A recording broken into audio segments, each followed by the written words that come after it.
We're still here at DreamHack Masters Malmö, and we have the second match of Group C behind us.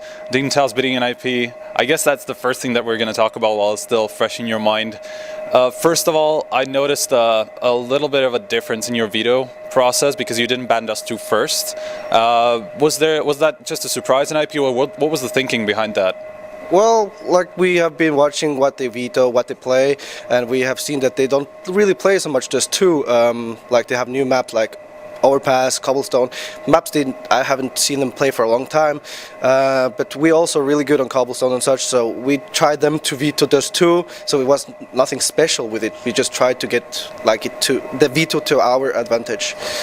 So did you expect Overpass to come out instead of Mirage, which has been a pretty good map for both of the teams actually? So what did you expect to come out last?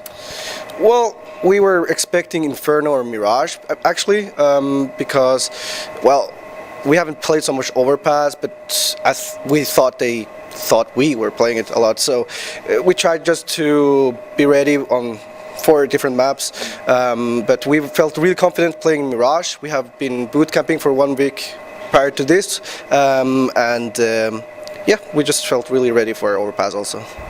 How much have you practiced specifically for an IP? How much have you watched from them? Because it looked like you had a pretty clear idea on how they play, on what you're going to do, and kind of their positions on the map.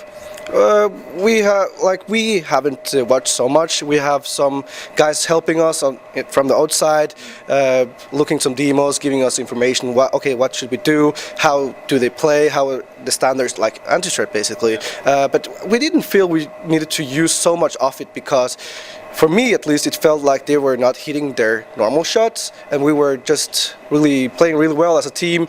Individually, config was really good. Like everyone from our team was playing really good, so just felt that everything we did worked basically. All right, so next up, it's going to be your domestic comrades. It's going to be Astralis in the winners match. Obviously, there's always a kind of an added value in those kind of matches where the same country kind of plays against each other. Not in your case. I think I said that in Leipzig as well. But yeah, what do you expect from that one? That matchup specifically, maybe in terms of maps as well. It's really hard to say. Like Astralis has always been our worst enemy to play versus, because they're Danish.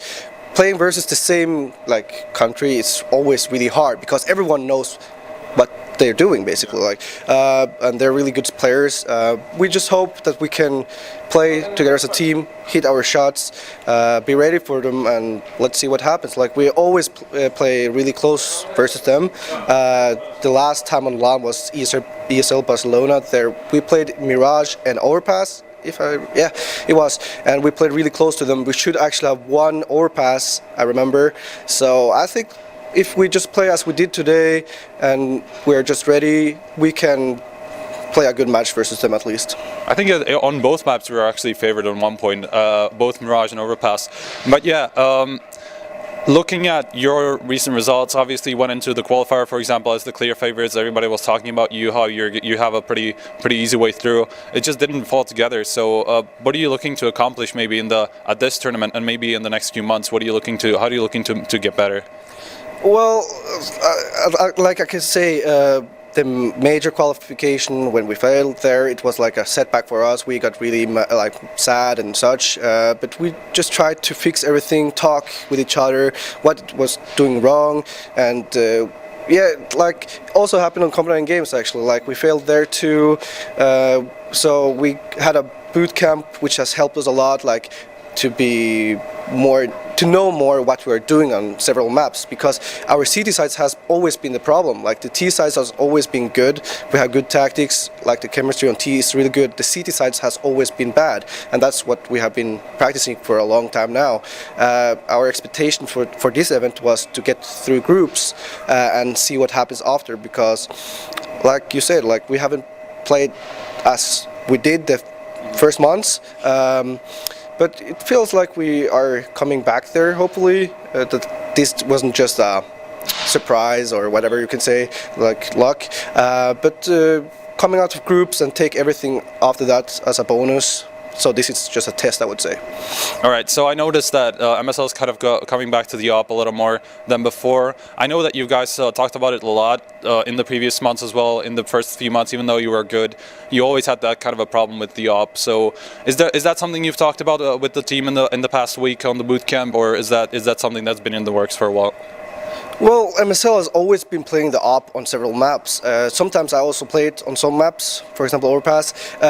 We played from positions, basically. For example, yeah, like different maps I played, he plays it. But like he has been playing with it for some months now, and he feels more and more comfortable. Like he never played op before this team, so of course it takes a while to get like used to it, how to peak, yeah, those kind of situations. So we talked about it, and he also feels more comfortable as CT now, because we know how we hold, how we should work together as a team. So yeah, it works better now. All right, so maybe talking about the other teams as well. I already talked about this with Astralis and with Mouse Sports. What do you think is going to happen in terms of maybe the top four? Because there's a lot of question marks about Navi because of Starix, about NVS's slump, about Virtus.pro as well, even though they've kind of repaired that rough patch at Columbus because they played pretty well there. So what do you expect from the tournament as a whole? To be honest, I feel Astralis is probably the favorites here. I would say actually they're the favorites. Because, as you say, Navi has Starix, but obviously he was playing as like a beast today, actually. So that was pretty fun to see, like the old school Starix. But I think that Astralis should be the favorites here. Virtus.pro, I don't know. Like they played really well on the major. But we played them here 2 days ago and we beat them, but it was online, and they got the reputation of not being so good online as on LAN.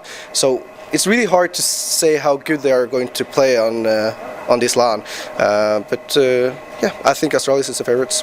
What about Luminosity then? Oh, Luminosity. Then I failed. Luminosity is the favorites. I didn't think about that actually. I like Luminosity. They played really well. They won the major, so of course they are the favorites. But I would say like Astralis and Luminosity is the favorites, but Luminosity is the first one. I forgot that they were here. Yeah, of course. I just realized that you didn't mention Luminosity at all. Thank you very much for the interview. Do you have maybe last words? Shout outs to fan sponsors.